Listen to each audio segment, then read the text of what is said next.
comment m'endormir naturellement et passer une bonne nuit et me réveiller sans réveil par moi-même. La qualité du sommeil détermine comment on est, la disponibilité qu'on a et notre capacité à faire face à la journée.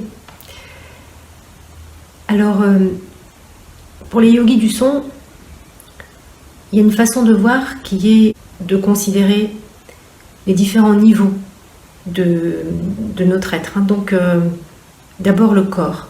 Comment le corps se laisse aller au sommeil, c'est lié à nos sens physiques.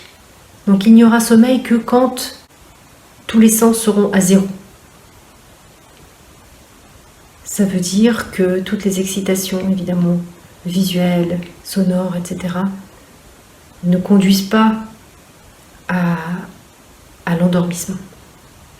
Donc c'est sur le plan physique. Maintenant, les soucis peuvent venir d'un niveau plutôt mental. Donc si on n'arrive pas à trouver le bouton off, si les pensées continuent à galoper, on a les listes interminables de choses à faire, eh bien oui, on les écrit, on les pose et on sait qu'on les retrouve au même endroit le lendemain. Mais quand ça galope, comment faire? Il y a un certain lien avec la respiration.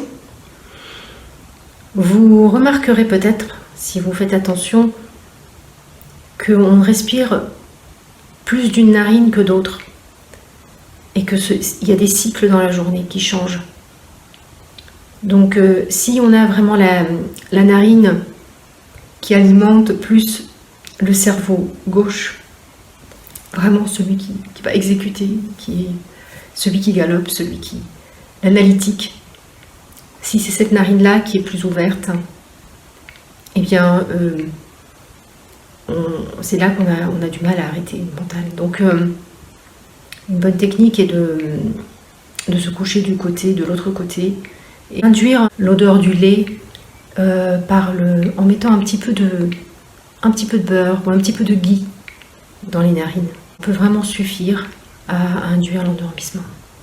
Et puis, au-delà donc du niveau mental, plus sur le niveau vraiment de l'être profond en nous et l'esprit que nous sommes,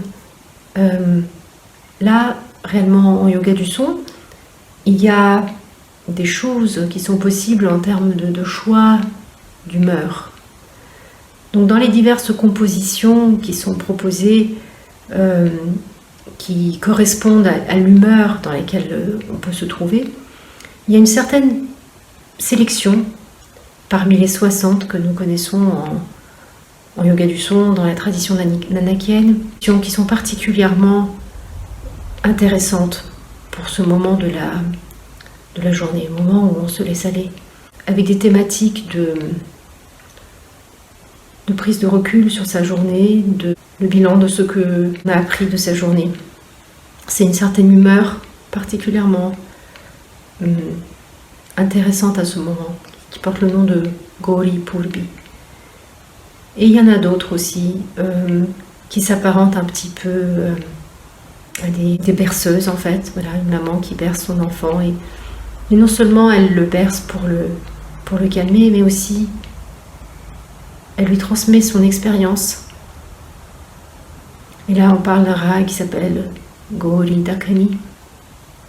Quand on dit rag, ça veut dire humeur. La rag étant l'expression musicale de l'humeur, de l'état psychologique intérieur qui est en nous. Et puis il y en a d'autres aussi. Il y a l'humeur de la confiance. Quand je fais confiance simplement à la vie et que, à chaque jour sa peine et ma foi, pourquoi se faire tant de soucis? Et puis un quatrième encore, qui est celui de l'action et de la joie d'accomplir. Donc toute la palette que nous étudions et que nous pratiquons en yoga du son, eh bien il y a ces possibilités parmi les différentes humeurs pour répondre à ce besoin d'endormissement. Et puis ce qui est intéressant, c'est aussi de se réveiller par soi-même, pas par la force, pas parce qu'il y a le réveil qui sonne et qui tonne à une heure prédéterminée. Et ça, c'est assez étonnant.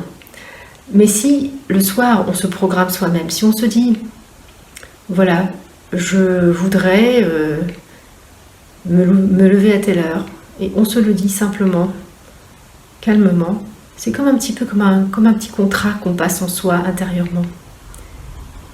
Et si on n'abuse pas de la durée, c'est-à-dire que si on a un nombre d'heures suffisant, eh bien, vous verrez, ça marche. Je vous invite vraiment à essayer. À bientôt.